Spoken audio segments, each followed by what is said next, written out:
Hello, hello, hello, hello. Good morning, good morning. A lot happened last week. I would have had to have missed that one. Pharaoh was kind of a meanie. His heart grew hard. His heart was hardened all but 20 times. And then he would not let the Hebrew people leave Egypt. Thus was his downfall. The whole kingdom of Egypt fell because of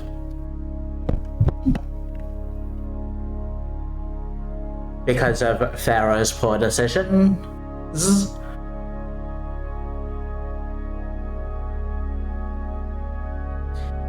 And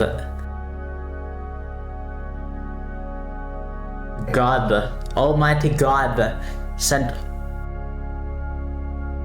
wondrous plagues, horrific plagues all over Egypt because the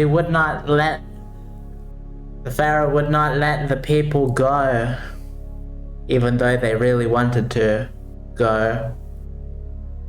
And so that's what they did. They went after 12 plagues and the death of the Pharaoh's firstborn child. He finally decided to let the people go. And they went. And they went for a long time, but when they were camping out at the sea, 600,000 people, then the chariots came. Pharaoh decided Actually, he didn't want the people to go. He didn't want the people to go. So he went after them and he chased them. That was when God told him, use your staff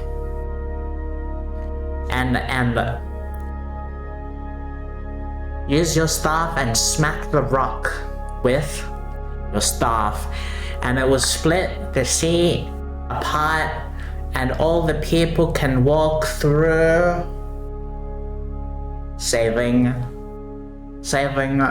everybody from Pharaoh. But Pharaoh was relentless and he chased them through the sea.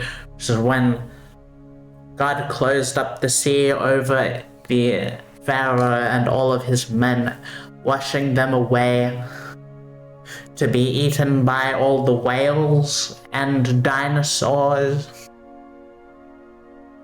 and the monsters that lurk in the ocean. And they've escaped Egypt, and now there's a long road ahead to Israel. They trek all the way to Israel. The whole Israelite community set out from Elim and came to the desert of Sin. There were 12 spring ponds. They camped near water. Let me go back a little bit.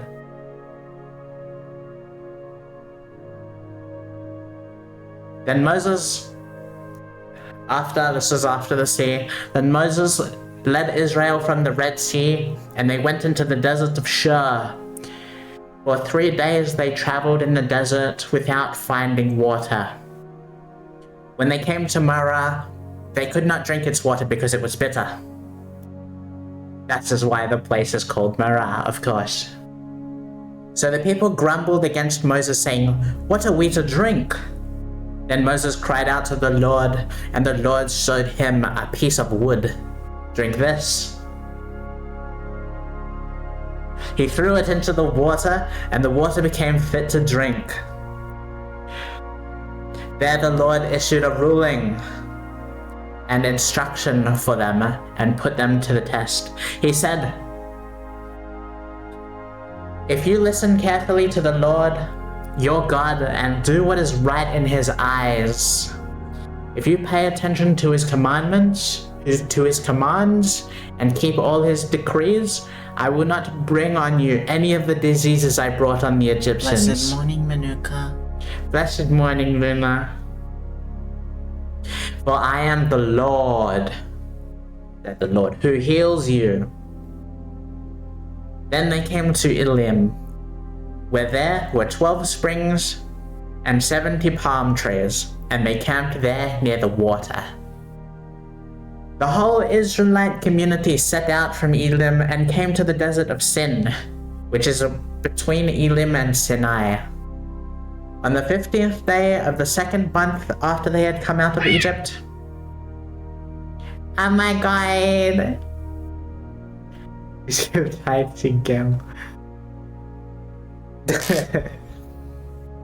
Thank you for your donation to the church. The church appreciates your donation. God appreciates your donation. But that's okay. I will no longer require donations for the donation bin. Okay? You're good. God appreciates you.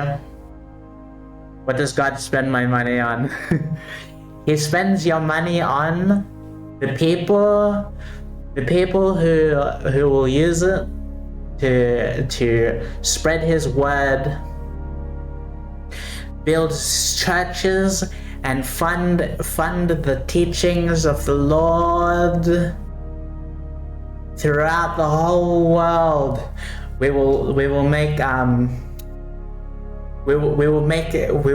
first contact with lost tribes and spread the word of God through them.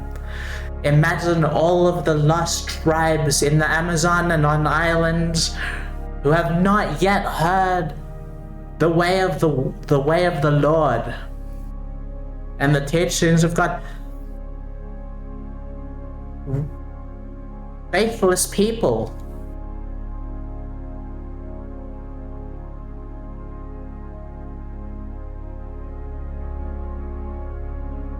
In the desert, the whole community grumbled against Moses and Aaron. The Israelites said to them,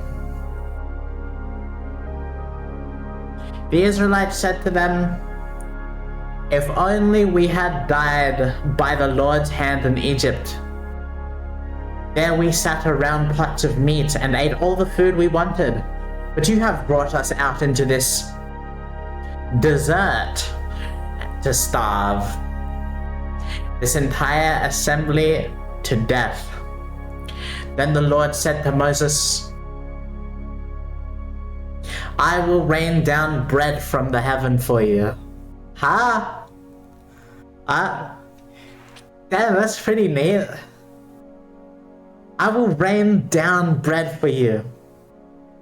The people are to go out each day and gather enough for that day. In this way, I will test them and see whether they will follow my instructions. On the 6th day, they are to prepare what they bring in, and that is to be twice as much as they gather on the other days. So Moses and Aaron said to all the Israelites, "In the evening you will know that it was the Lord who brought you out to Egypt. And in the morning you will see the glory of the Lord, because he has heard your grumbling against him. Who are we that you should grumble against us?" Moses also said, "You will know that it was the Lord when he gives you meat to eat in the evening and all the bread you want in the morning." Hello.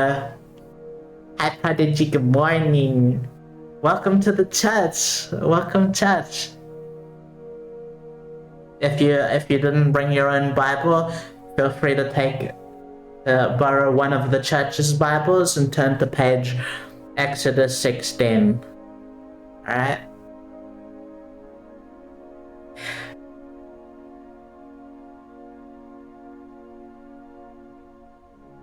You will know that it was the Lord when He gives you meat to eat in the evening and all the bread you want in the morning.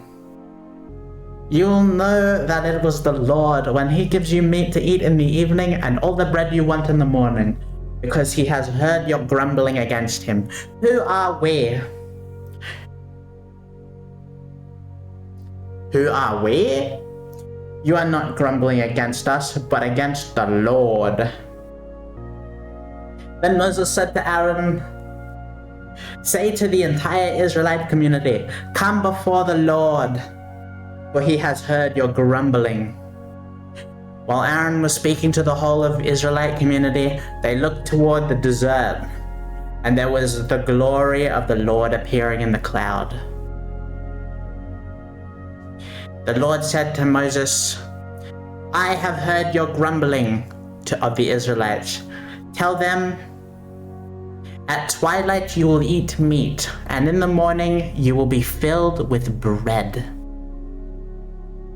Then you will know that I am the Lord your God. Let's all give praise. Amen. Praise the Lord. For it is Him why we are here right now, and we should be thankful for the lives we've been given that on this blessed earth, holy day blessed. Amen.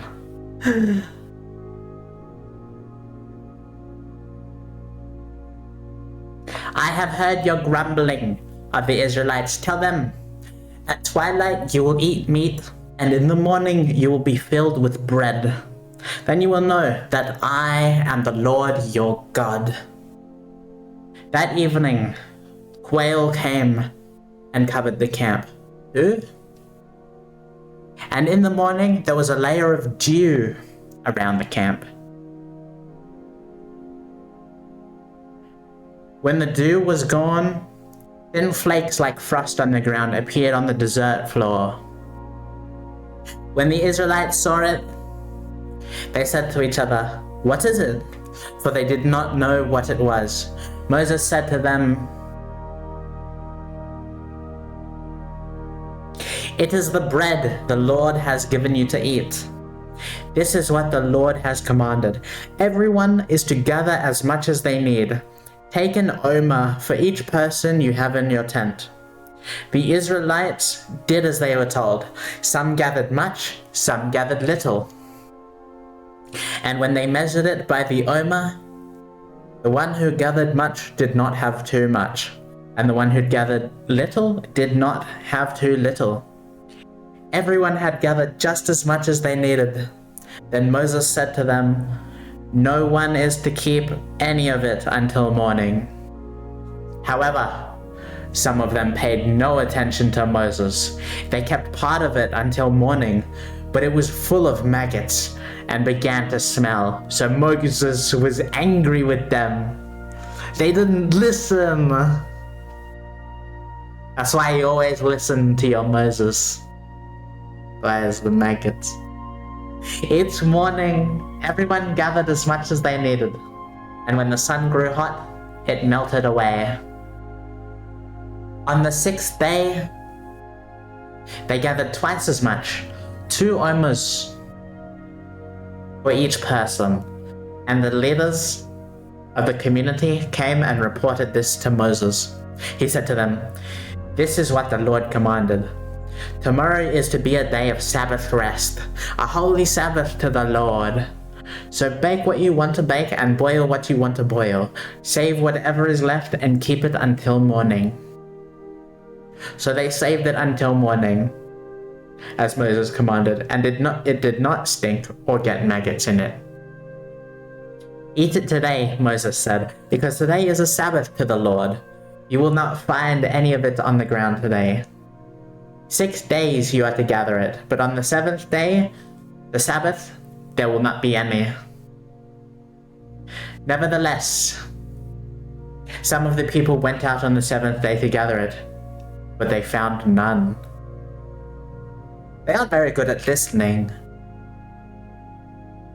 Then the Lord said to Moses, "How long will you refuse to keep my commands and my instructions? Bear in mind that the Lord has given you the Sabbath. That is why on the 6th day, he gives you bread for 2 days." Is that Sunday? Or Saturday? Everyone is to stay where they are on the 7th day. No one is to go out. So the people rested on the 7th day, Sunday. The people of Israel... Wait, is the 7th day Saturday or Sunday? Because Sunday is the start of the week. The people of Israel called the bread manna. It was white like coriander seed, and it tasted like wafers made with honey. Moses said, "This is what the Lord has commanded.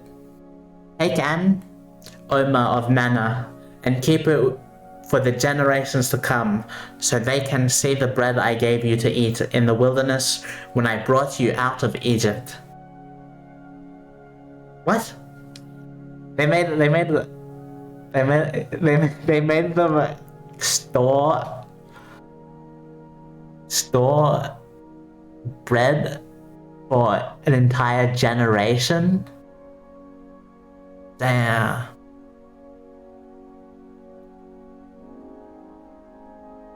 So they can bread again. So Moses said to Aaron, take a jar and put an omer of manna in it, then place it before the Lord to be kept for the generation to come.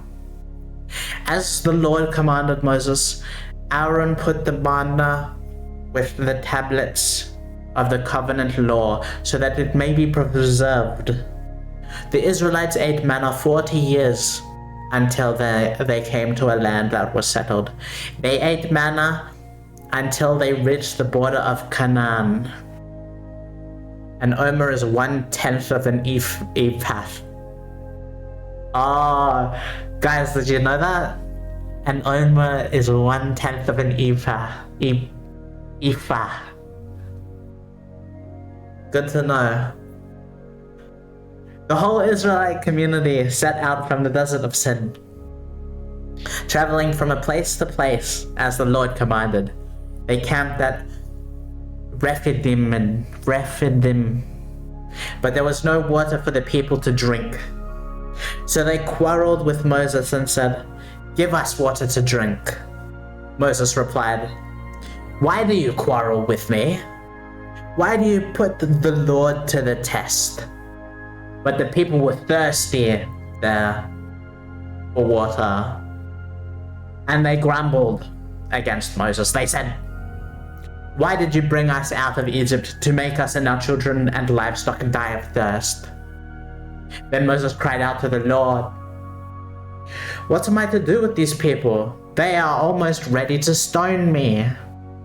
The Lord answered Moses, "Go out in front of the people. Take with you some of the elders of Israel and take in your hand the staff which you struck the Nile and go. I will stand there before you by the rock at Horeb. Strike the rock, and water will come out of it for the people to drink." So Moses did this in the sight of the elders of Israel, and he called the place Massah and Meribah, because the Israelites quarreled and because they tested the Lord, saying, "Is the Lord among us or not?" The Amalekites call that mineral water. Is that mineral water? How does... I thought mineral water was like... Okay. was like cave water or something, like water that rolls off rocks. I didn't know rocks made water.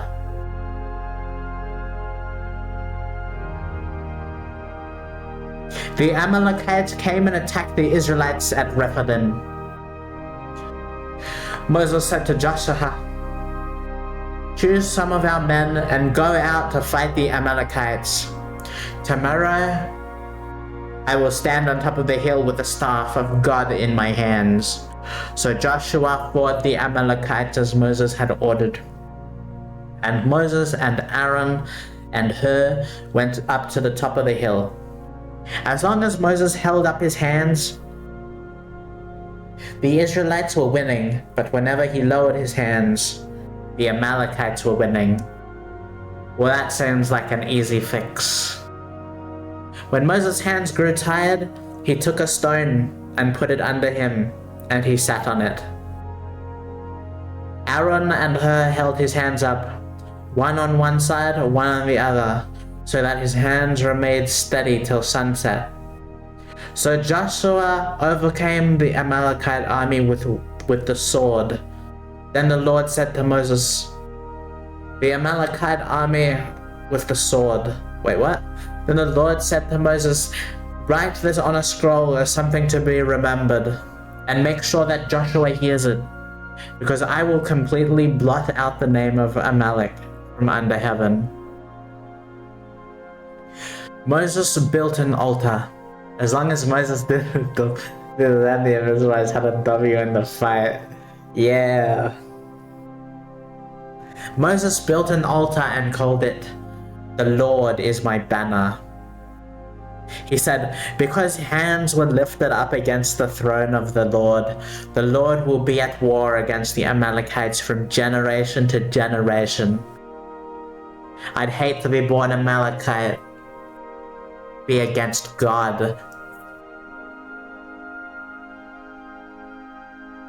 Now Jethro, the priest of Midian and the father-in-law of Moses, heard of everything God had done for Moses and for the people of Israel, and now how the Lord had brought Israel out of Egypt. After Moses had sent away his wife Zipporah, his father-in-law Jethro received her, and her 2 sons. Full stop. One son was named Gershom, for Moses said, "I have become a foreigner in a foreign land." And the other was named Eleazar, for he said, "My father's God was my helper. He saved me from the sword of Pharaoh." Jethro, Moses' father-in-law, together with Moses' sons and wife, came to him in the wilderness, where he was camped near the mountain of God. Jethro had sent word to him, "I, your father-in-law Jethro, am coming to you with your wife and her 2 sons." So Moses went out to meet his father-in-law and bowed down and kissed him. Mwah. They greeted each other and they went into the tent. Moses told his father-in-law about everything the Lord had done to Pharaoh and the Egyptians for Israel's sake, and all about the hardships they had met along the way and how the Lord had saved them. Jethro was delighted to hear about all the good things the Lord had done for Israel in rescuing them from the hand of the Egyptians. Jethro was delighted to hear about all the good things. He said, "Praise be to the Lord who rescued you from the hand of the Egyptians and of Pharaoh, and who rescued the people from the hand of the Egyptians. Now I know that the Lord is greater than all other gods, for he did this to those who had treated Israel arrogantly." Wait, does that mean there are other gods, canonically? I thought I thought God, our God, Lord God, was the only God. But it seems canonically there are other gods.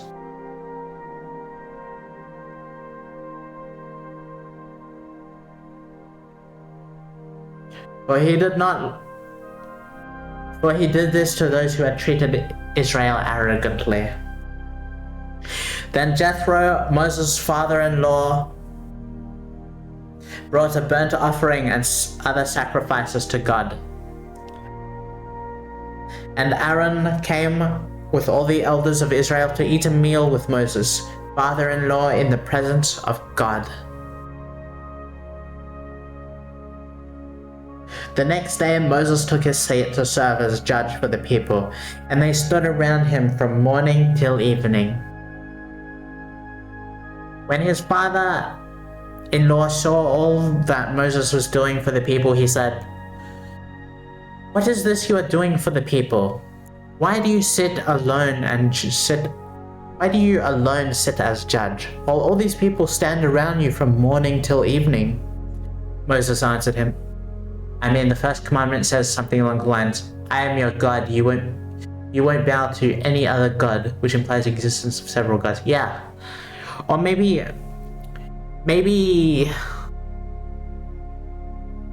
any other gods. Okay. I was gonna say maybe that sentence kind of sounds like like people making up other gods to worship, rather than them being like an omnipotent being, literally, but more like a, worshipping false idols kind of thing.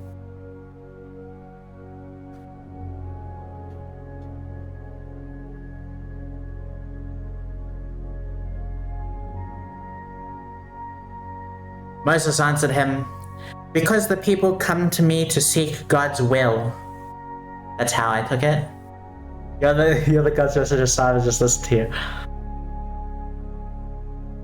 I don't know. Maybe we'll come across something that says otherwise, or maybe I know that all the other Bibles, the other religions, all have similar books that kind of intertwine with each other. I heard the Quran has, it's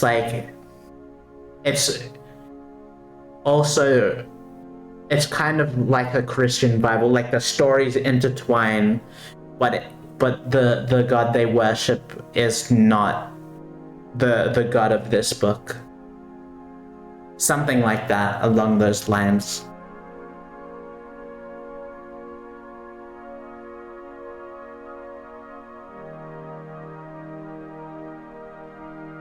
Whenever they have a dispute, it is brought to me, and I decide between the parties and inform them of God's decrees and instructions.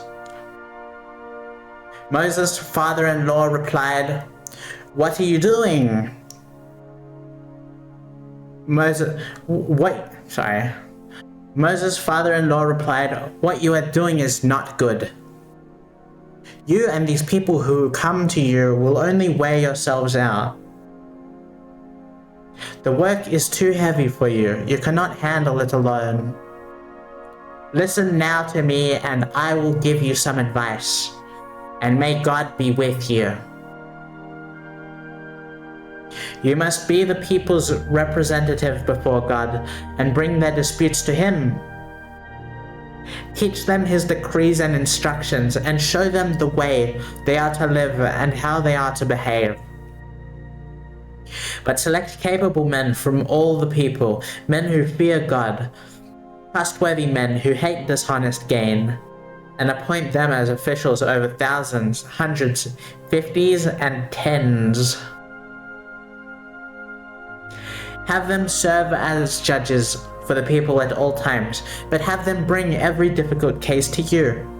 The simple cases they can decide themselves.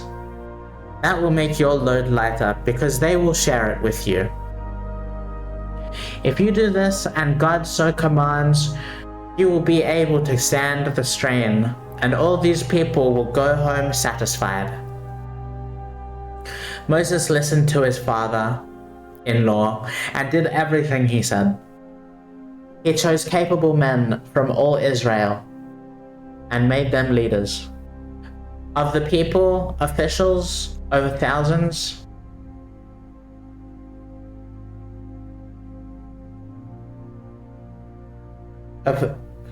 he chose capable men from all Israel and made them leaders of the people, officials over thousands, hundreds, fifties, and tens. They served as judges for the people. Remember, keep in mind there were 600,000 people that left Egypt. 600,000. So that was a lot that had to be looked over.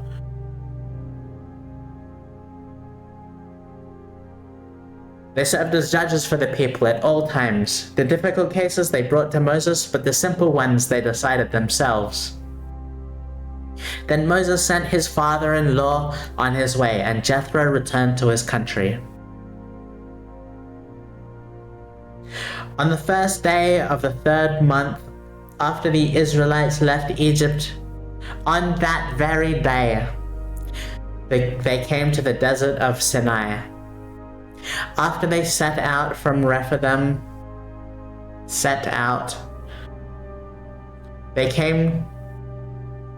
they entered the desert of Sinai, and Israel camped there in the desert in front of the mountain. Then Moses went up to God, and the Lord called to him from the mountain and said, "This is what you are to say to the descendants of Jacob, and what you are to tell the people of Israel. You yourselves have seen what I did to Egypt, and how I carried you on eagles' wings, and brought you to myself. Now if you obey me fully and keep my covenant, then out of all nations you will be my treasured possession. Although the whole earth is mine, you will be for me a kingdom of priests and a holy nation." These are the words you are to speak to the Israelites. So Moses went back and summoned the elders of the people and set before them all the words the Lord had commanded him to speak. The people all responded together, "We will do everything the Lord has said." So Moses brought their answer back to the Lord. The Lord said to Moses, "I am going to come to you in a dense cloud, so that the people will hear me speaking with you and will always put their trust in you." Then Moses told the Lord what the people had said, and the Lord said to Moses, "Go to the people and consecrate them today and tomorrow.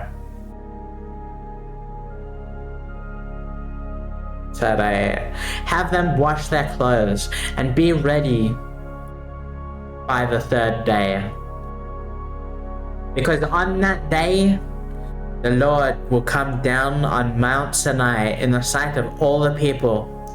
Put limits for the people around the mountain and tell them, 'Be careful you do not approach the mountain or touch the foot of it. Whoever touches the mountain is put to death.'" That's rough. "They are to be stoned or shot with arrows. Not a hand is to be laid on them. No person or animal shall be permitted to live. Only when the ram's horn sounds a long blast may they approach the mountain." After Moses had gone down the mountain to the people, he consecrated them, and they washed their clothes. Then he said to the people, "Prepare yourselves for the 3rd day. Abstain from sexual relations. On the 3rd morning, On the morning of the third day, there was thunder and lightning with a thick cloud over the mountain, and a very loud trumpet blast. Everyone in the camp trembled. Then Moses led the people out of the camp to meet with God.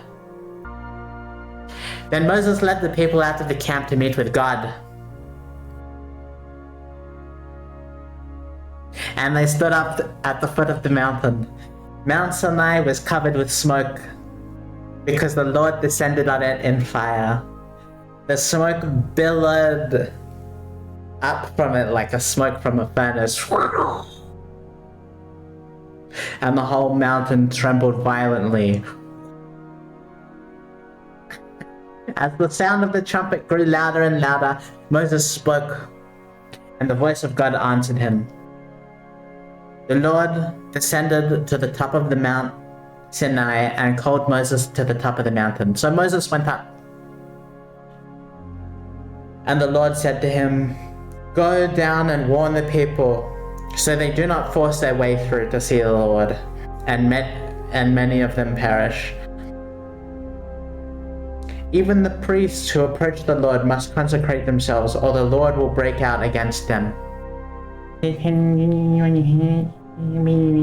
Moses said to the Lord, "The people cannot come up Mount Sinai because you yourself warned us. Put limits around the mountain and set it apart as holy." The Lord replied, "Go down and bring Aaron up with you. But the priests and the people must not force their way through to come up to the Lord, or he will break out against them." So Moses went down to the people and told them, and God spoke all of these words. "I am the Lord, your God, who brought you out of Egypt, of the land of slavery. You shall have no other gods before me. You shall not make yourself an image in the form of anything in heaven, above or on the earth beneath, or in the waters below. You shall not bow down to them or worship them, for I, the Lord your God, am a jealous God, punishing the children for the sin of the parents, to the third and fourth generations of those who hate me, but showing love to 1,000 generations of those who love me and keep my commandments. You shall not misuse the name of the Lord your God, for the Lord will not hold anyone guiltless who misuses his name. Remember the Sabbath day by keeping it holy. 6 days you shall labor and do all your work, but the seventh day is the Sabbath to the Lord your God. On it you shall not do any work, neither you, nor your son, nor your daughter, nor your male or female servant, nor your animals, nor any foreigner residing in your towns. For the 6 days the Lord made the heavens and the earth, the sea, and all that is in them. But he rested on the seventh day. Therefore the Lord blessed the Sabbath day and made it holy. Honor your father and your mother, so that you may live long in the land of the Lord your God is giving you. You shall not murder. You shall not commit adultery. You shall not steal. You shall not give false testimony against your neighbor. You shall not covet your neighbor's house. I don't know what that means. You shall not covet your neighbor's wife, or his male or female servant, his ox or donkey, or anything that belongs to your neighbor. His ox. Okay. When the people saw the thunder and lightning, and heard the trumpet, and saw the mountain in smoke, They trembled with fear. They stayed at a distance and said to Moses, "Speak to us yourself, and we will listen, but do not have God speak to us, or we will die." What? They were that scared. Okay, it took me a second. They said to Moses, "Speak to us yourself, and we will listen, but do not have God speak to us, or we will die." Moses said to the people, "Do not be afraid. God has come to you to test you. God has come to test you, so that the fear of God will be with you and keep you from sinning." The people remained at a distance while Moses approached the thick darkness where God was. Then the Lord said to Moses, "Tell the Israelites this. You have seen for yourselves that I have spoken to you from the heaven. From the heaven. Do not make any gods to be alongside me. Do not make for yourselves gods of silver or gods of gold." I see. Okay. So I think he did mean do not make other gods, make up other gods to worship and stuff. "Make an altar of earth for me and sacrifice on it your burnt offerings and fellowship offerings, your sheep and your goats and your cattle, wherever I cause my name to be honored. I will come to you and bless you. And if you make an altar of stones for me, do not build it with dressed stones, for you will defile it if you use a tool on it. And do not go up to my altar on steps, or your private parts may be exposed." Huh? And do not go up to my altar on steps, or your private parts may be exposed. What, like? Oh, if you're walking upstairs, then you might accidentally show your private parts to God. These are the laws you are to set before them. If you buy a Hebrew servant, he is to serve you for 6 years, but in the 7th year, he shall go free, without paying anything. If he comes alone, he is to go free alone, but if he has a wife where he comes, she is to go with him. And if his master gives him a wife, and she bears him sons or daughters, the woman and her children shall belong to her master, and only the man shall go free.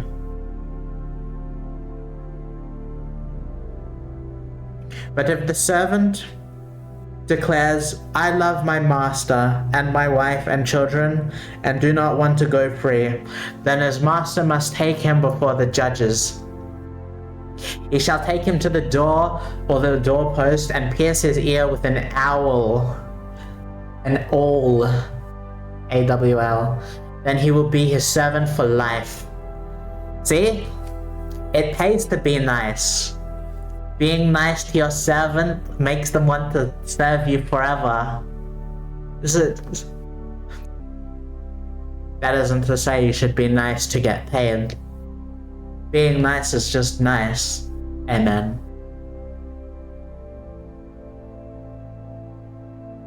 If a man sells his daughter as a servant, she is not to go free as male servants do. Ah, there it is. If she does not please the master who has selected her for himself, he must let her be redeemed. He has no right to sell her to foreigners, because he has broken faith with her. If he selects her for his son, he must grant her the rights of a daughter. If he selects her for his son, he must grant her the rights of a daughter. If he marries another woman, He must not deprive the first one of her food, clothing, and marital rights.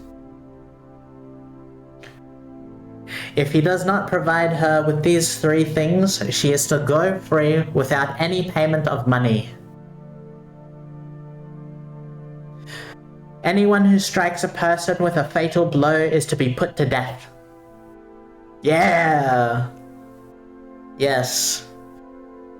Those who give shall receive blunt force trauma to the head.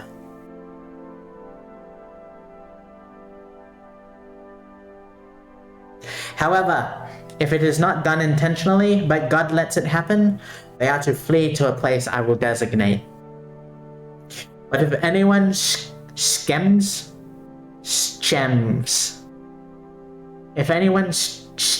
and kills someone deliberately, that person is to be taken from my altar and put to death. Anyone who attacks their father or mother is to be put to death. Anyone who kidnaps someone is put to death. Whether the victim has been sold or is still in the kidnapper's possession, anyone who curses their father or mother will be put to death. Be nice to your father or mother. If people quarrel, I'm starting to think this ain't such a chill club to be a part of. It is. You just do what is right.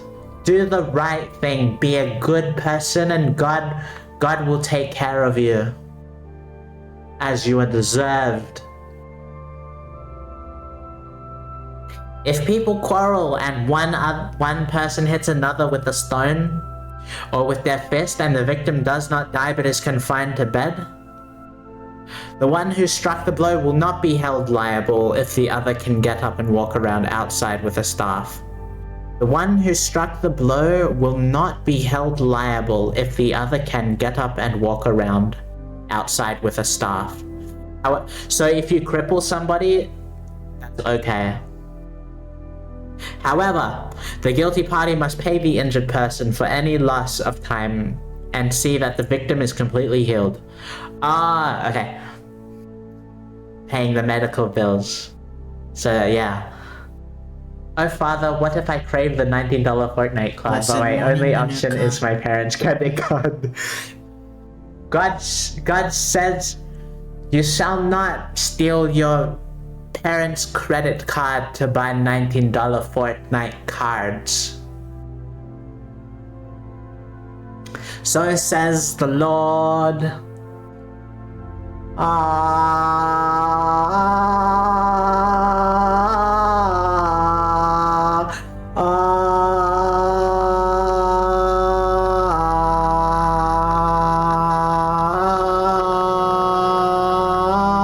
Blessed morning, Manuka.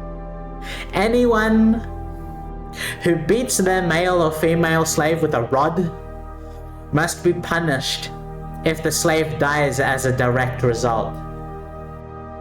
But they are not to be punished if the slave recovers after a day or 2, since the slave is their property. So you're allowed to beat your slave as long as they don't die. It's the rod. But they are not... Okay. If the people are fighting and hit a pregnant woman and she gives birth prematurely, but there is no serious injury, the offender must be fined whatever the woman's husband demands and the court allows. But if there is serious injury, you are to take life for life. Blessed morning, Manuka. Blessed morning, Bill. So basically, if you accidentally kill a baby, you lose your life. It's just not worth it, fellas. Don't kill babies.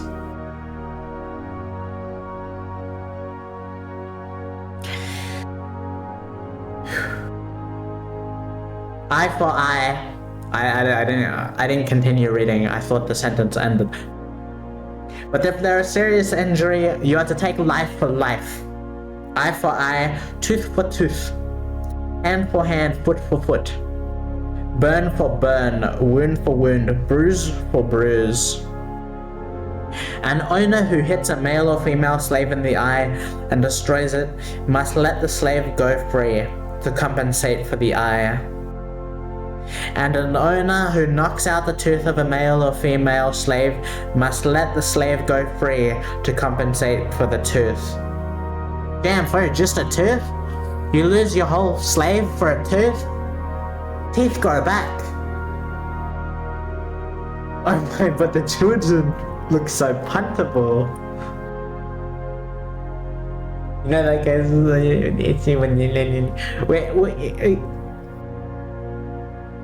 If a bull gores a man or woman to death, the bull is to be stoned to death, and its meat must not be eaten, but the owner of the bull will not be held responsible.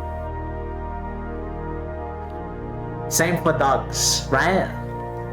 If your dog attacks, if your dog or animal attacks somebody and kills them, the dog gets punished, not you. For it's the dog's responsibility not to be eating other people and killing other people. If, however, the bull has the habit, if the bull has held the habit of goring the owner, and the owner has been warned but has not kept it penned up and it kills a man or woman, the bull is to be stoned and its owner is also to be put to death. So if it's been warned, if the dog's been warned, but if you train the animal to eat people, well, yeah, this sentence covers that one, I think. If you intentionally train your dog to kill people, well, that's on you. The owner is put to death. You, the owner, are put to death. Sorry about that. However, if payment is demanded, the owner may redeem his life by the payment of whatever is demanded. Police dogs. I went to church today, IRL. Oh my gosh! I'm so proud of you.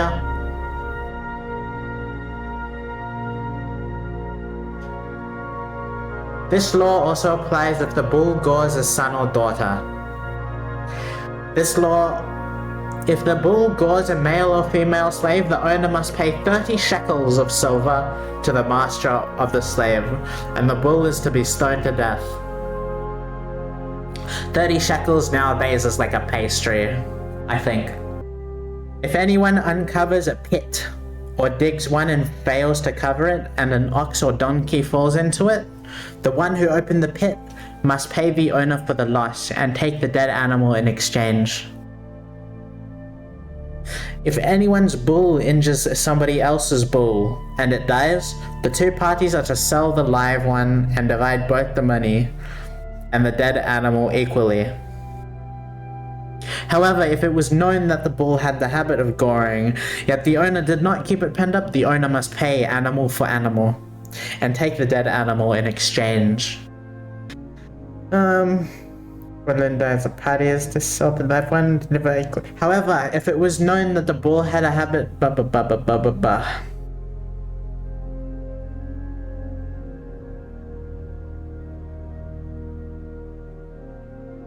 Whoever steals an ox or a sheep and slaughters it or sells it must pay back 5 head of a cattle for the ox and 4 sheep for the sheep.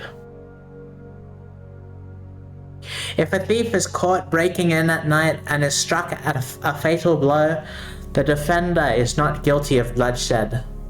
Ooh. Yep. It's nice. It's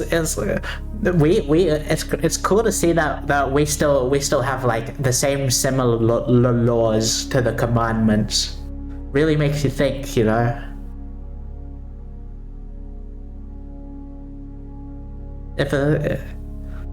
But if it happens after sunrise, the defender is guilty of bloodshed. Never mind. The defender is... But if If a thief is caught breaking in at night and is struck a fatal blow, the defender is not guilty of bloodshed. But if it happens after sunrise, the defender is guilty of bloodshed. Anyone who steals must certainly make restitution, but if they have nothing, they must be sold to pay for their theft.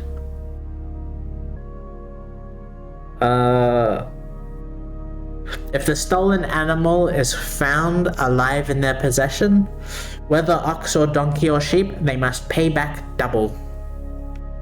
If anyone grazes their livestock in a field or vineyard, and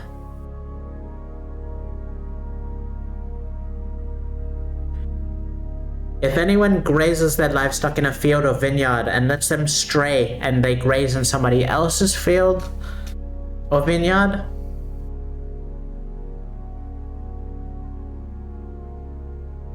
the offender must make restitution from the best of their own field or vineyard.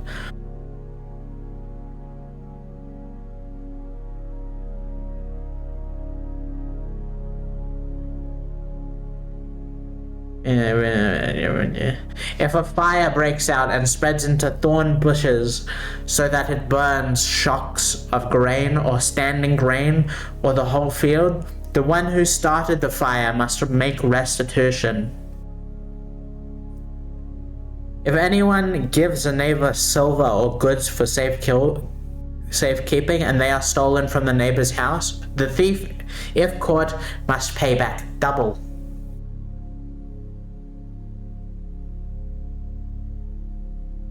But if the thief is not found, the owner of the house must appear before the judges, and they must determine whether the owner of the house has laid hands on the other person's property.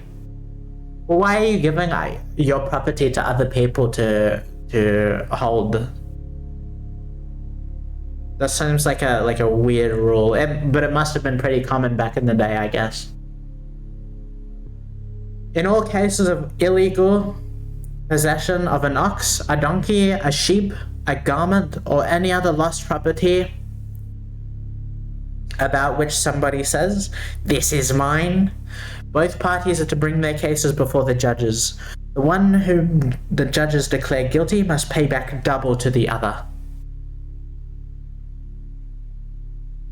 If anyone gives a donkey, an ox, a sheep, or any other animal to their neighbor for safekeeping, and it dies or it is injured or is taken away while no one is looking, the issue between them will be settled by taking an oath before the Lord that the neighbor did not lay hands on the other person's property. The owner is to accept this, and no restitution is required. But if the animal was stolen from the neighbor, restitution must be made to the owner. If it was torn to pieces by an animal, a wild animal, the neighbor shall bring in the remains as evidence and shall not be required to pay for the torn animal. But if the owner is with the animal, the borrower will not have to pay. If the animal was hired, the money paid for the hire covers the loss.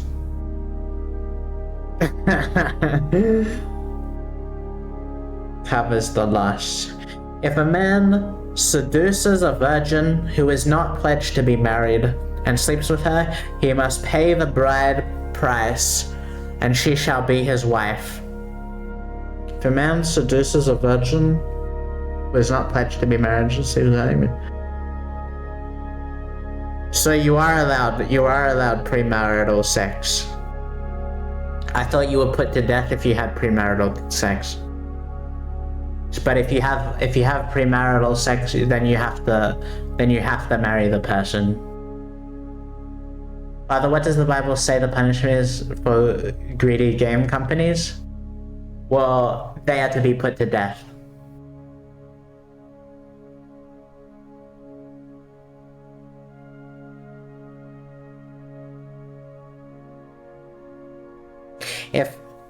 If her father absolutely refuses to give her to him, he must still pay the bride price for the virgins.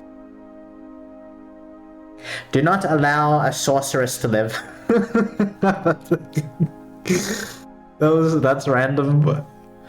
Do not allow a sorceress to live. So I guess they had magic back in the days. She's a witch. Anyone who has sexual relations with an animal is to be put to death. Whoever sacrifices to any god other than the Lord must be destroyed. Do not mistreat or oppress a foreigner. You were a foreigner in Egypt. That's nice. That's nice. I think we could take it. I think this year is a perfect year to take this one and take this one to heart. Do not mistreat or oppress a foreigner. You were a foreigner in Egypt. We shouldn't. We should not be so harsh against immigration, and do everything the right way. Do not take advantage of the widow or the fatherless. If you do, and they cry, and they cry out for me, I will certainly hear their cry. My anger will be aroused, and I will kill you with the sword.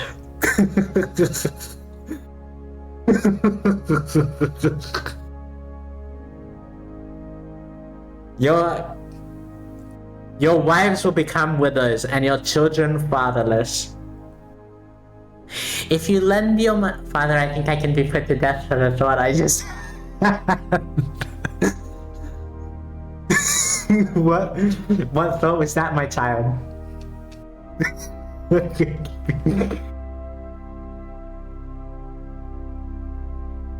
Really made me cry once.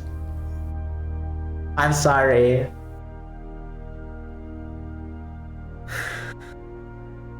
Believe shall be put to death twice over now. If you lend money to one of my people among you who is needy, do not treat it like a business deal. Charge no interest. So that's so like donations or like giving to the poor. If you take your neighbor's cloak as a pledge, return it by sunset. If you take your neighbor's cloak as a pledge, return it by sunset. Because that cloak is the only covering your neighbor has. What else can they sleep in? When they cry out to me, I will hear, for I am compassionate. Do not blaspheme God, or curse the ruler of your people. Do not hold back offerings from your granaries or your vats. You must give me the firstborn of your sons. Do not hold back offerings from your granaries or your vats. You must give me your firstborn of your sons. That's one sentence. That's like one line. Do the same with your cattle and your sheep. Let them stay with their mothers for 7 days, but give them to me on the 8th day. Like just sacrifice your son? You are to be my holy people, so do not eat the meat of an animal torn by wild beasts. Throw it to the dogs. Do not spread false reports. Do not help a guilty person by being a malicious witness.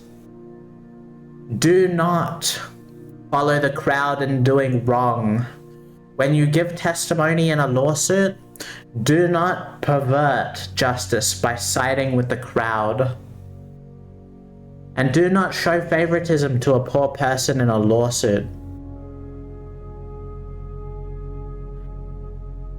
If you come across your enemy's ox or donkey wandering off, you be sure to return it. Your enemy's ox or donkey. That's a good message. See, even if you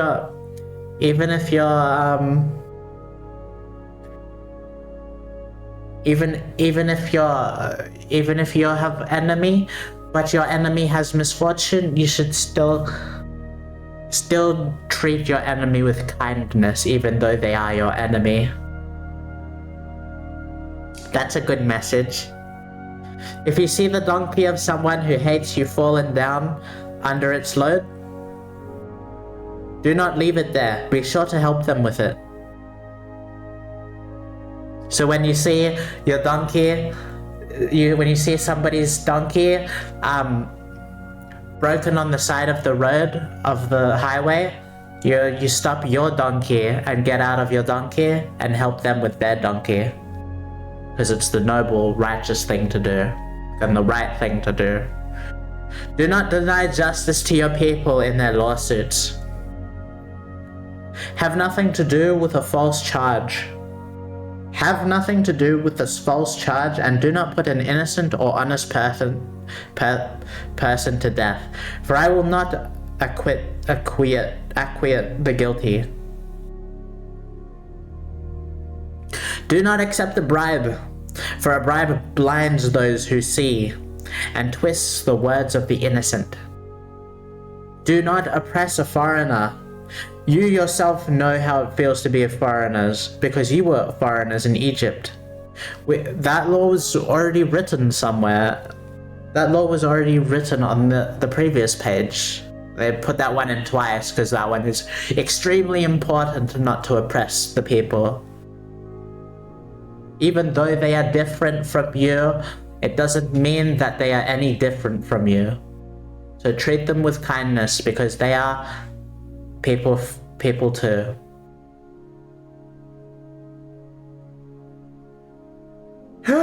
For we are all children of God. Amen, brother. Amen. For 6 years, you are to sow your fields and harvest the crops.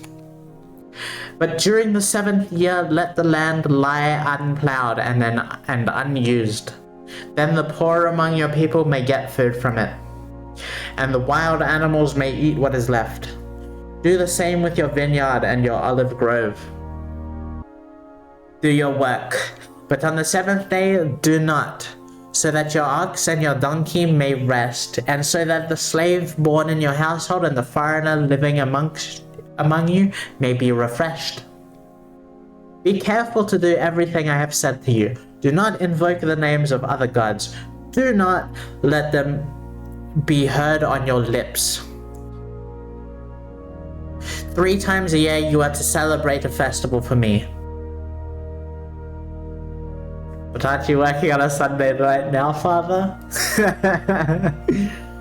I think when you are working for the Lord is not a job. It's a pleasure.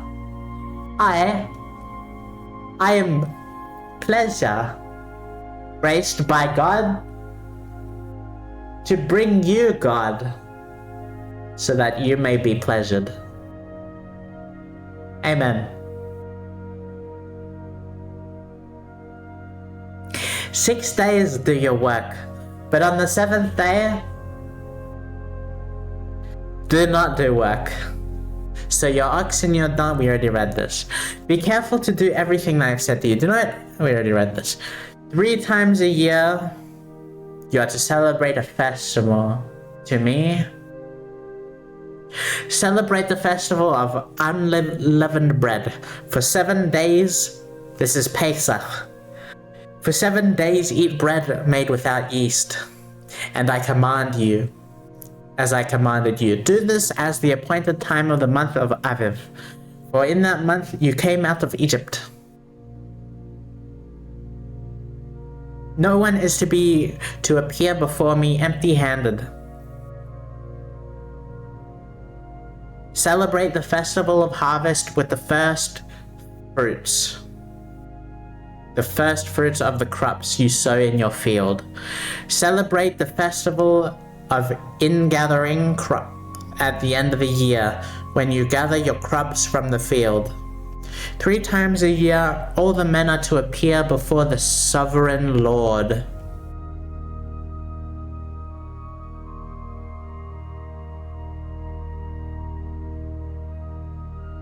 Do not offer the blood of a sacrifice to me along with anything containing yeast. The fat of my festival offerings must not to be kept until morning. Bring the best of the first fruits of your soil. Bring the best of the first fruits of your soil to the house of the Lord to your God. Do not cook a young goat in its mother's milk. What? See, I am sending an angel ahead of you to guide you along the way and to bring you to the place I have prepared. Pay attention to him and listen to what he says. Do not rebel against him. He will not forgive your rebellion, since my name is in him. If you listen carefully to what he says and do all that I say, I will be an enemy to your enemies and will oppose those who oppose you. My angel will go ahead of you and bring you into the land of the Amorites, Hittites, Perizzites, Canaanites, Hivites, and Jebusites, and I will wipe them out. Do not bow down before their God, or worship them, or follow their practices. You must demolish them and break their sacred stones to pieces. I always thought Israel was uninhabited. So the Jewish people went to Israel and God killed them all. And then they took over. I see. Do not bow down to their gods or worship them. Worship the Lord your God, and his blessing will be on your food and water. I will take away sickness from among you, and none will miscarry or be barren in your land. I will give you a full lifespan. I will send my terror ahead of you and throw into confusion every nation you encounter. I will make all your enemies turn their backs and run. I will send the hornet ahead of you and drive the Hivites, Canaanites, and Hittites out of your way. But I will not drive them out in a single year, because the land would become desolate and the wild animals too numerous for you. Little by little I will drive them out before you, until you have increased enough to take possession of the land. Yes, Hornet Silksong. I will establish your borders from the Red Sea to the Mediterranean Sea, and from the desert to the Euphrates River. I will give into your hands the people who live in the land, and you will drive them out before you. Do not make a covenant with them or with their gods. Do not let them live in your land, or they will cause you to sin against me, because the worship of their gods will certainly be a snare to you. Then the Lord said to Moses, "Come up to the Lord, you and Aaron, Nadab, and Abihu, and 70 of the elders of Israel. You are to worship at a distance, but Moses alone is to approach the Lord, and the others must not come near, and the people may not come up with him." When Moses went and told the people all the Lord's words and the laws, they responded with one voice, "Everything the Lord has said, we will do." Moses then wrote down everything the Lord had said. He had got up early the next morning and built an altar at the foot of the mountain, and set up 12 stone pillars representing the 12 tribes of Israel. Then he sent young Israelite men, and they offered burnt offerings and sacrificed young bulls as fellowship offerings to the Lord. I wonder if this is still there today, the pillars, the stone pillars. That would be cool. Moses took half the. Maybe the reason that they're always so skeptical about God is because it's a faith thing.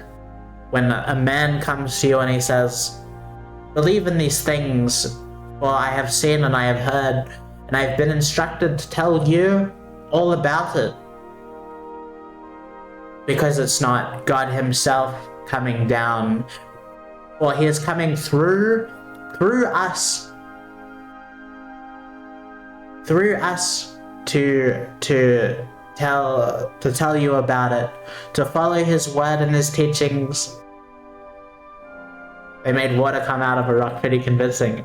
True, it is. But imagine again, if you will, 600,000 people. Only a couple of them would have seen it happen, and then the word gets spread around, and it all gets spread around. So there are people a bit more skeptical about it, because they do what they're told, but they're like, I didn't see this happen. Oh, what happened? My controller's gone.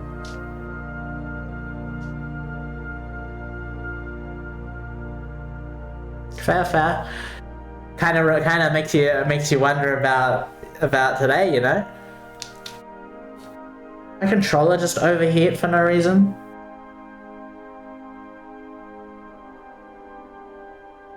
Oh, good.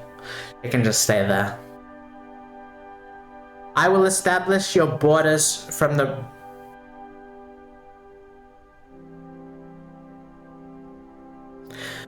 Then the Lord said to... Father, if I commit homicide, am I excused if it's a sick one-shot 5-person roll to kill? Absolutely not. You are to be put to death 5 times over.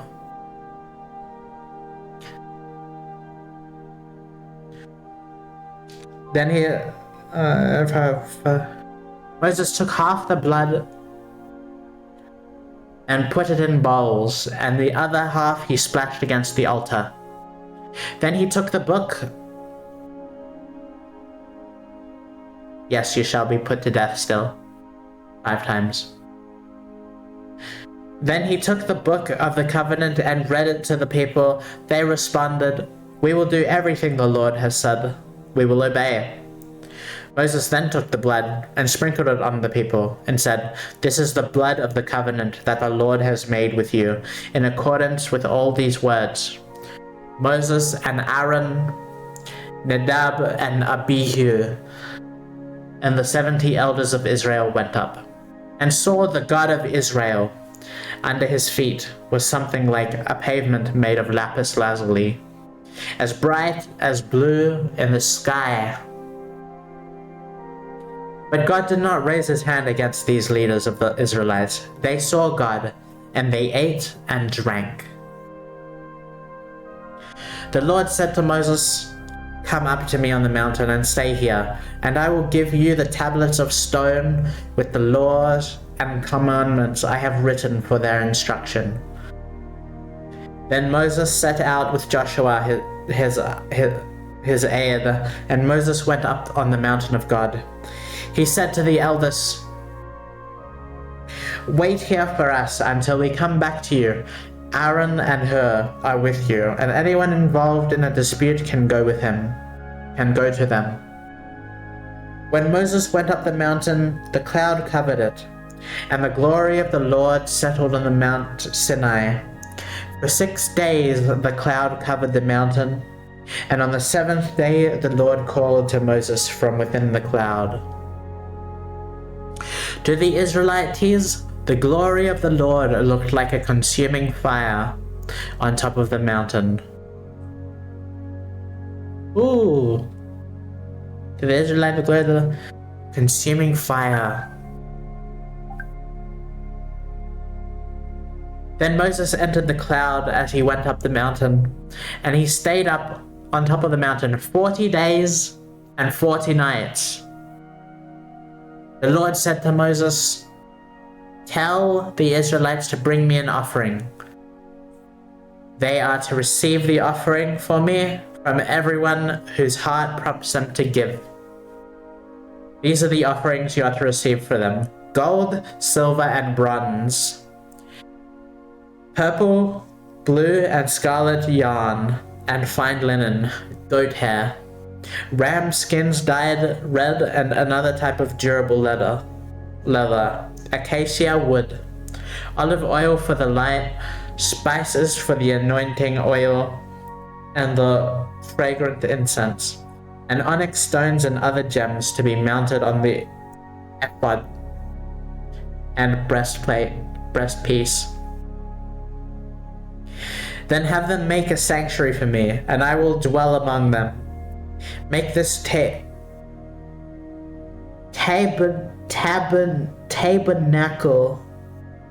Make this tabernacle and all its furnishings exactly like the pattern I will show you. Have them make an ark of acacia wood, 2.5 cubits long, 1.5 cubits wide, and 1.5 cubits high. Overlay it with pure gold, both inside and out, and make a gold molding around it. Cast 4 gold rings for it, and fasten them to its 4 feet, with 2 rings on one side and 2 rings on the other side.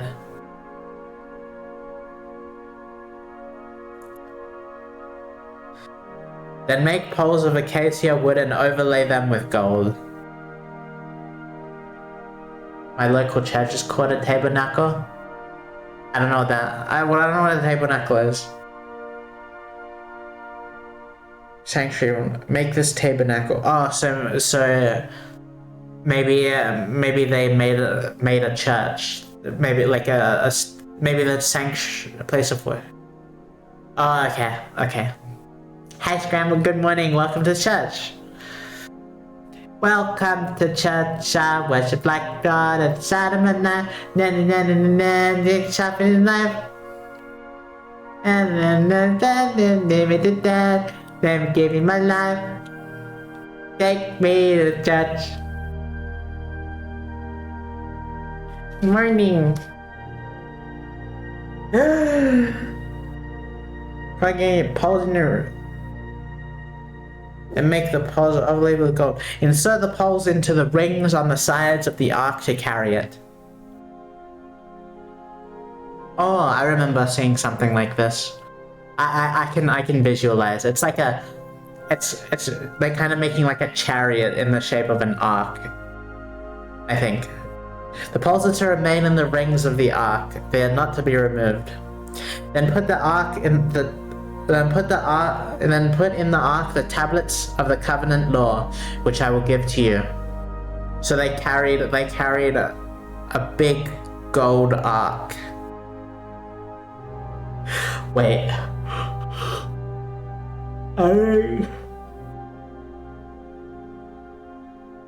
Make an atonement cover of pure gold, 2.5 cubits long and 1.5 cubits wide. To scale, the Noah's Ark was like 150 cubits or something.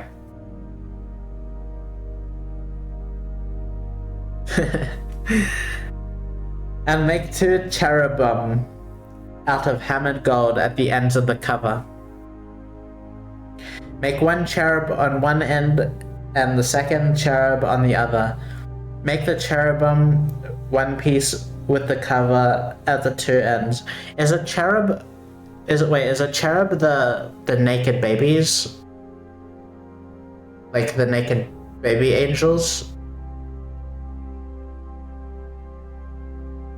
Like with the bows and like the heart bows? Yeah? Okay. So I was just making sure we're on the same page.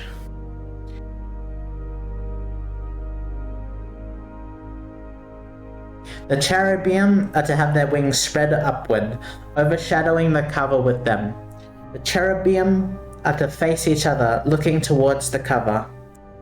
Place the cover on top of the ark and put it in the ark. The tablets of the covenant law I will give you. They're interpreted a million different ways though. I see. So they could be, so then they might not. I'm thinking of the same thing. It's just what I'm thinking of is like what's depicted in cartoons and stuff. It might not necessarily be naked babies, naked angel babies. There above the cover between the two cherubim that are over the ark of the covenant law, I will meet with you and give you all my commands for the Israelites. Make a table of acacia wood, 2 cubits long, a cubit wide, and a cubit and a half high. Overlay it with pure gold and make a gold molding around it. Also make around it a rim of hand breadth wide and put a gold molding on the rim. Make 4 gold rings for the table and fasten them to the 4 corners where the 4 legs are.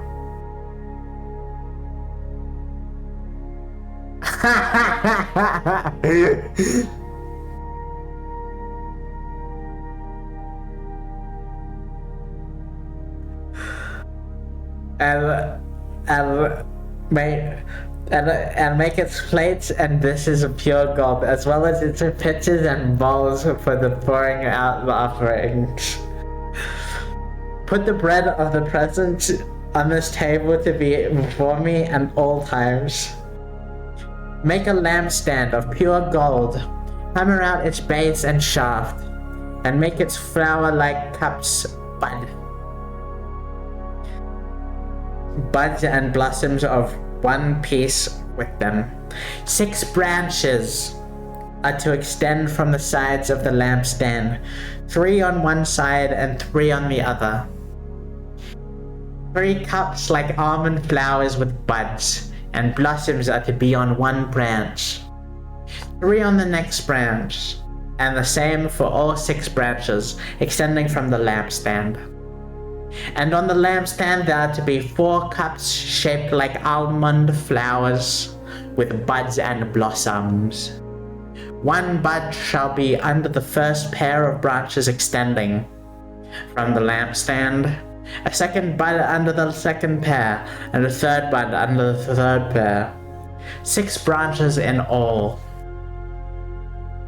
The buds and branches shall be of one piece, with the lampstand hammered out in pure gold. I know this is like information you never need to know, but the intricate thing.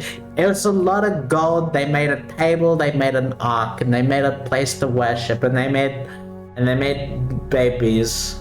Taking anything in? Yes, I'm taking a lot in.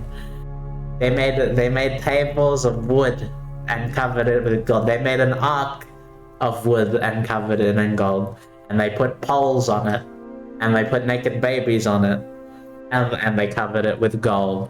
They spread the baby's wings apart and covered it with gold.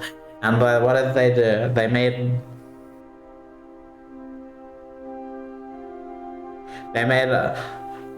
4 cups shaped like almond flowers with buds and blossom. One bud shall be under the first pair of branches extending from the lamp stand. A 2nd bud a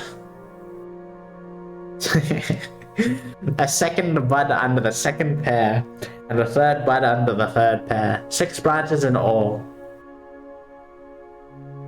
The buds and branches shall all be of one piece, with the lampstand hammered out of pure gold.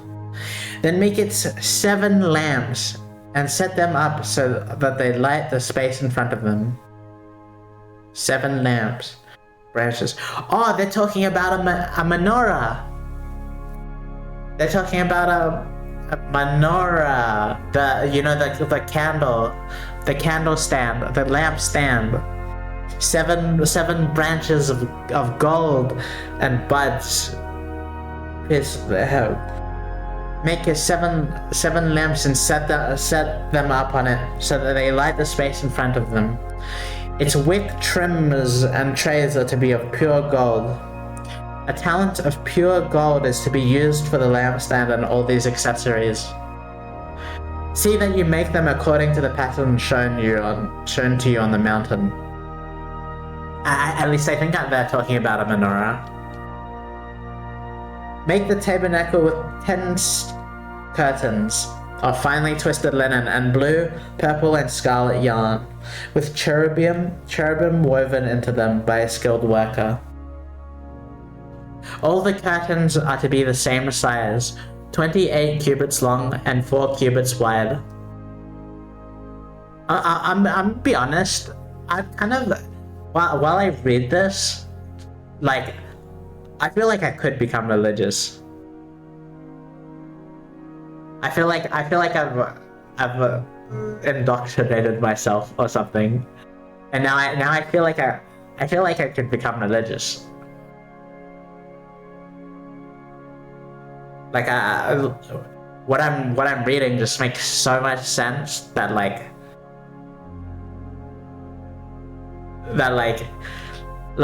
who knows?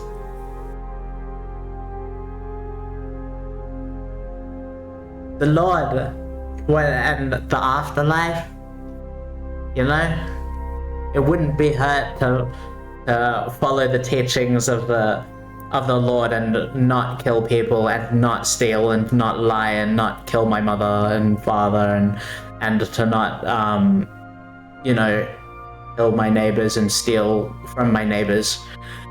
Like, if I took those teachings to heart,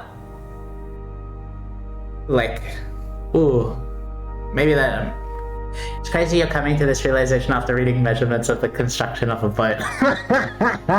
No, I was thinking. I'm saying this out loud now, but I was thinking this before.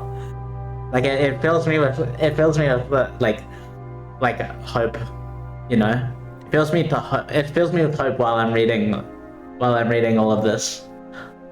I wonder how you guys feel.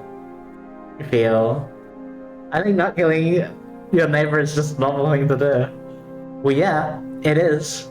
Because why do you think it is normal? Because God told us it was normal. God told us. God set the boundary. Do not kill your neighbor. No, you don't do that now. You used to before God told you, but now you don't. You're welcome. Thank him. Thank you, Lord. Thank you. Never watched a single conspiracy video.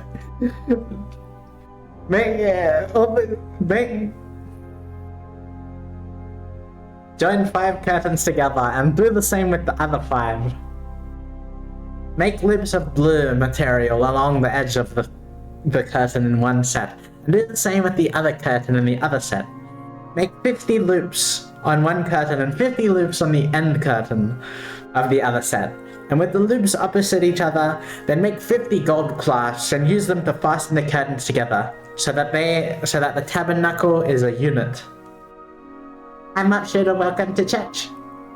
Welcome to church.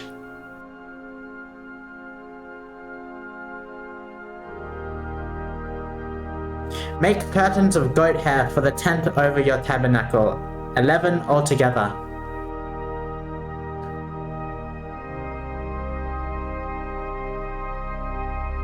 All 11 curtains are to be the same size, 30 cubits long and 4 cubits wide. Join 5 of the curtains together into one set and the other 6 into another set. Fold the 6th curtain double at the front of the tent. Make 50 loops. Make 50 loops along the edge of the curtain in one set and also along the edge of the end curtain in the other set. Are you guys taking notes? Then make 50 bronze clasps and put them in the loops to fasten the tent together as a unit. Yeah. As for the additional length of the tent curtains, the half curtain that is left over is to hang down at the rear of the tabernacle. Then the tent curtains will be a cubit longer on both sides. What is left will hang over the sides of the tabernacle so as to cover it. Wait, make it have a table.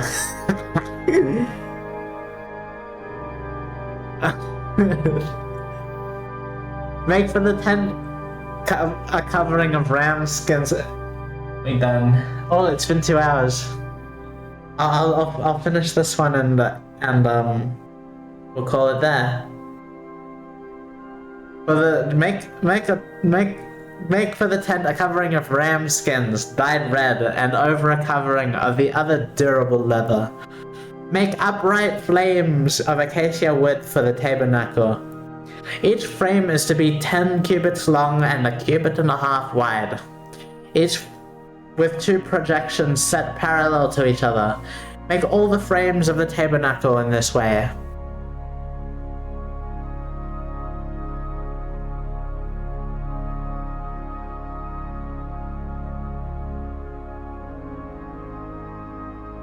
Make 20 frames for the south side of the tabernacle and 40 silver bases to go under them. 2 bases for each frame, 1 under each projection. For the north side of the tabernacle, make 20 frames and 40 silver bases, 2 under each frame. Make 6 frames for the far end, that is the west end of the tabernacle, and make 2 frames for the corners of the far end. At these 2 corners, they must be double from the bottom all the way up to the top and fitted into a single ring. Both shall be like that. So there will be 8 frames and 16 silver bases, 2 under each frame. Also make crossbars of acacia wood, 5 for the frames on one side of the tabernacle, 5 for those on the other side, and 5 for the frames on the west, and at the far end of the tabernacle.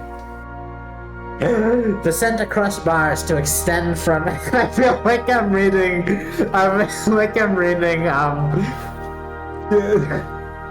Johnny has 12 kids in a tight 1x1 square meter apartment.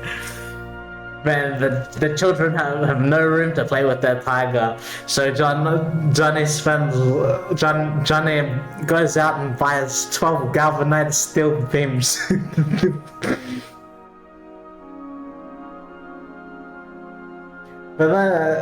And the center crossbars is to extend from end to end at the middle of the frames. Overlay the frames with gold and make gold rings to hold the crossbars. Overlay the crossbars with gold. Set up the tabernacle according to the plan shown to you on the mountain. Make a curtain of blue, purple and scarlet yarn and finely twisted linen, and with cherubim woven into it by a skilled worker.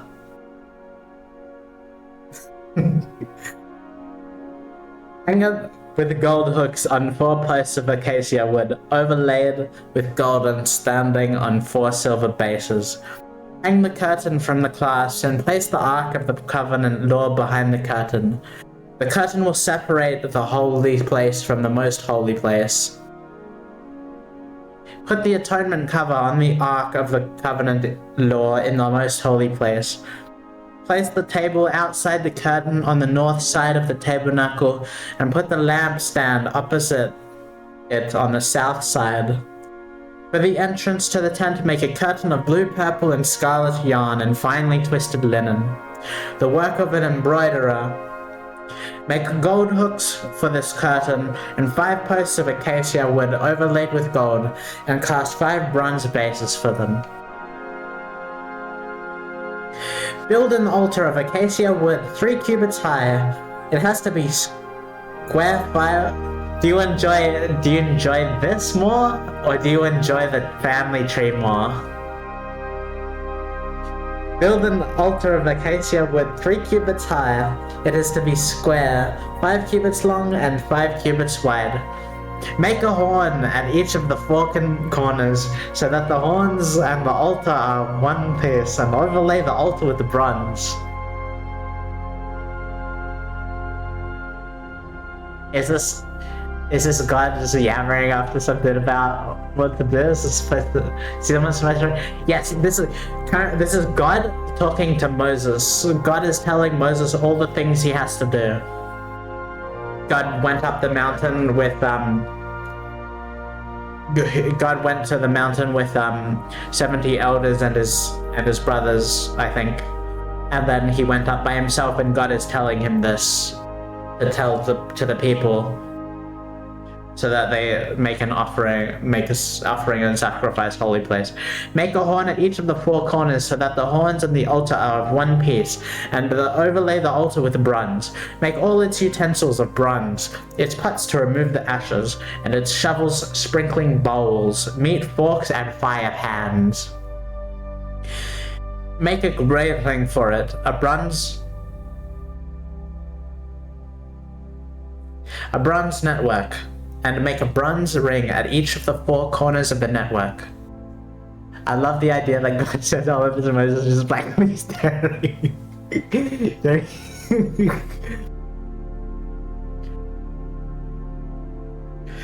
Yeah, I was thinking, never mind. Make it bronze corners. Put it under the ledge of the altar, so that it's halfway up the altar. Make poles of acacia wood for the altar, and overlay them with bronze. The poles are to be inserted into the rings, so they will be on the two sides of an altar. I was thinking about how it's like, even if he wrote all of this down, like, the checklist is so long and so intertwined, and like, yeah.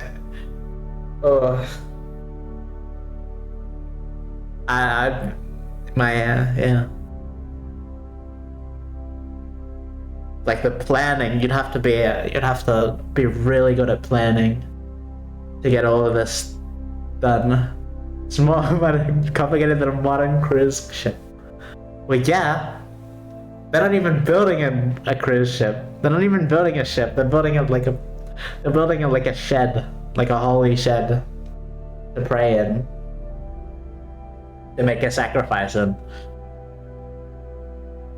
And like a boat. They're building a gold boat to carry down stone tablets from the mountain. Also, he had to do the commandments on stone, right? He didn't have paper. Yeah. Did he also have to write all of this on stone? And bring it all down? That's crazy. Also, Moses left in a rule or two of his own for convenience. Would you do that? Would you go against God's will and add in your own? Isn't that like a bit devious?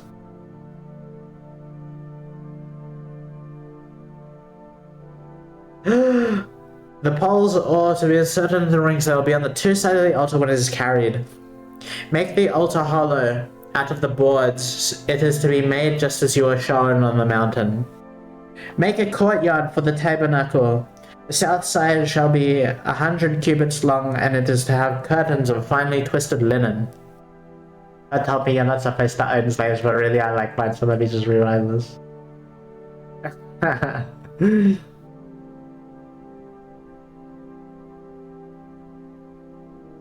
The west end of the courtyard shall be 50 cubits wide and have curtains with 10 posts and 10 bases. On the east end, toward the sunrise, the courtyard shall also be 50 cubits wide. Curtains 50 cubits long are to be on one side of the entrance, with 3 posts and 3 bases. And curtains 15 cubits long are to be on the other side, with 3 posts and 3 bases. For the entrance to the courtyard, provide a curtain 20 cubits long, of half of blue, and a scarlet yarn, and finely twisted linen, the work of an embroider, with 4 posts and 4 bases. It feels like I'm just reading the same thing over and over again. All the posts around the courtyard have silver bands and hooks and bronze bases. The courtyard shall be 100 cubits long and 50 cubits wide, with curtains of finely twisted linen 5 cubits high and with bronze bases. All the other articles used in the service of the tabernacle, whatever their function, including all the tent pegs for it and those for the courtyard, are to be of bronze.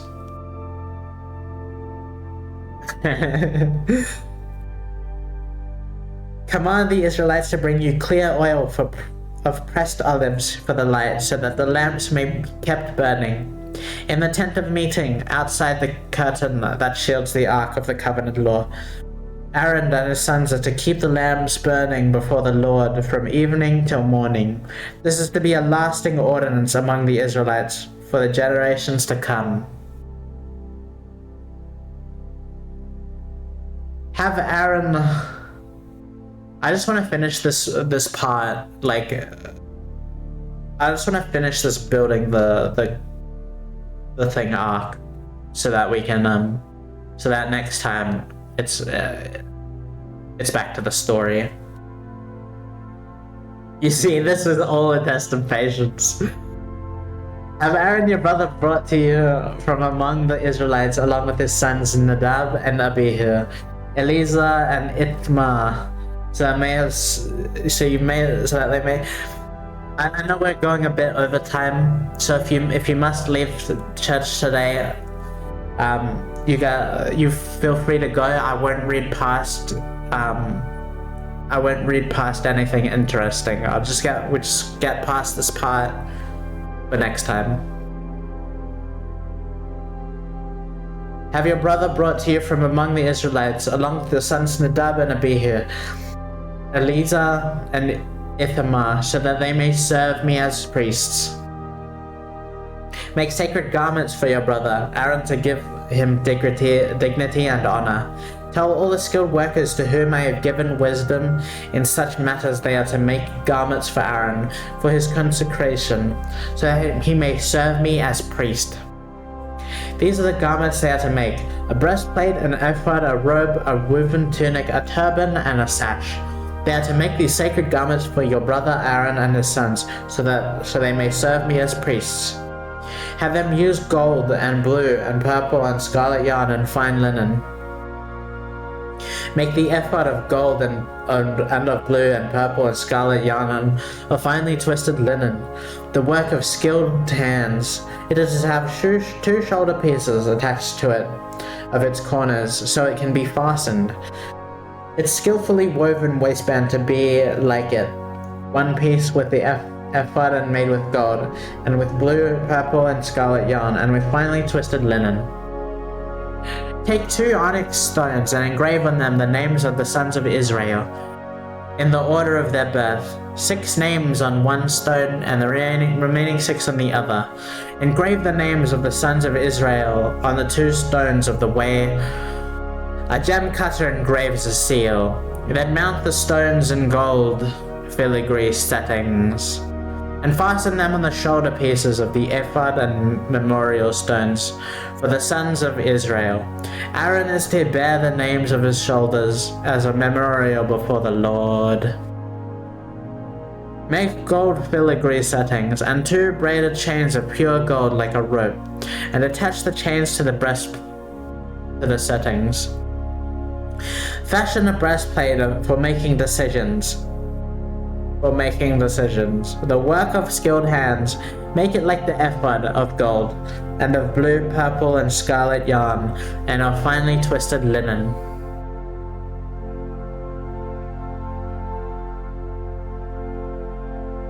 It is to be square, a span long and a span wide, and folded double.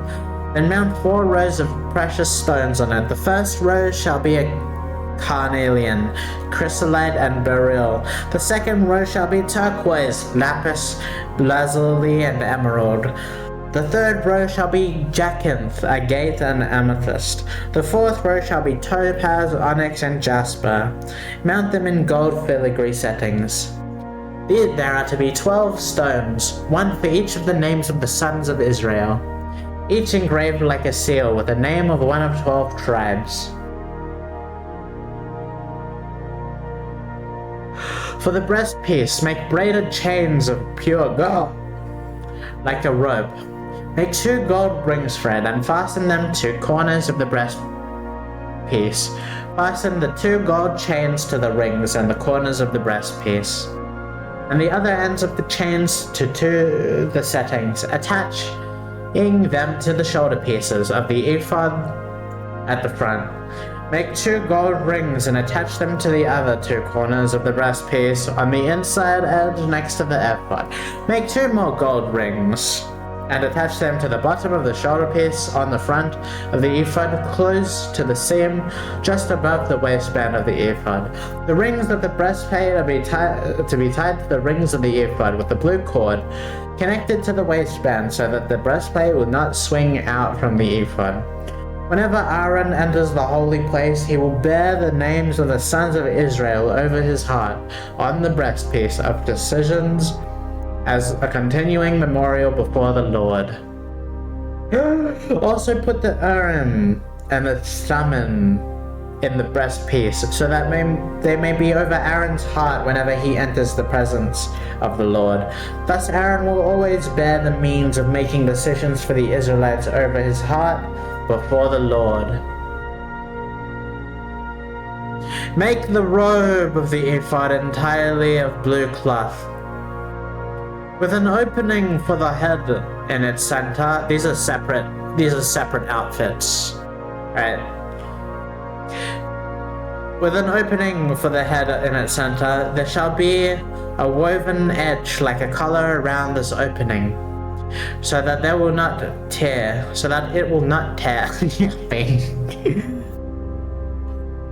Make pomegranates of blue, purple, and scarlet yarn around the hem of the robe, with gold bells between them. The gold bells and the pomegranates are to alternate around the hem of the robe. Aaron must wear it when he ministers. The sound of the bells will be heard when he enters the holy place before the Lord, and when he comes out, so that he will not die. Make a plate of pure gold and engrave on it a seal, holy to the Lord. Fasten a blue cord around it to attach to the turban. It is to be on the front of the turban. It will be on Aaron's forehead, and he will bear the guilt involved with the sacred gifts the Israelite consecrate, whatever the gifts may be. It will be on Aaron's forehead continually, so that they will be acceptable to the Lord. Weave the tunic of fine linen, and make the turban of fine linen. The sash is to be the work of an embroiderer. Make tunics, sashes, and caps for Aaron's sons to give them dignity and honor. After you put these clothes on your brother Aaron and his sons, anoint and ordain them. Consecrate them so that they may serve me as priests. Make linen undergarments as a covering for the body, reaching from the waist to the thigh. Make the linen undergarments as a covering for the body, reaching from the waist to the thigh. Aaron and his sons must wear them whenever they enter the tent of meeting or approach the altar to minister the holy place, so that they will not incur guilt and die. This is to be a lasting ordinance for Aaron and his descendants. I don't know if I keep going. How long is they gonna run the tabernacle? They just keep going.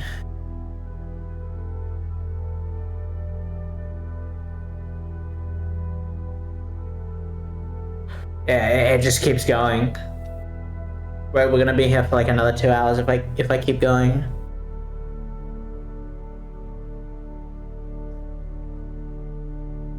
So I'm gonna end it there, okay? This is it. The end of another holy church day. Yeah. I don't know exactly how long it'll be, but it's definitely at least two more chapters. That's how many pages are. May your day be blessed. May your week be blessed. You're gonna have to, every week you have to come back for a new week blessing so that your week is blessed. Amen. I'll see you all next next week at 11 p.m. EST for the rest. Maybe we get I think we have 14 more chapters. We should finish this book next week, which could be nice. Will be nice. Thanks for charging up our holy batteries. You're welcome.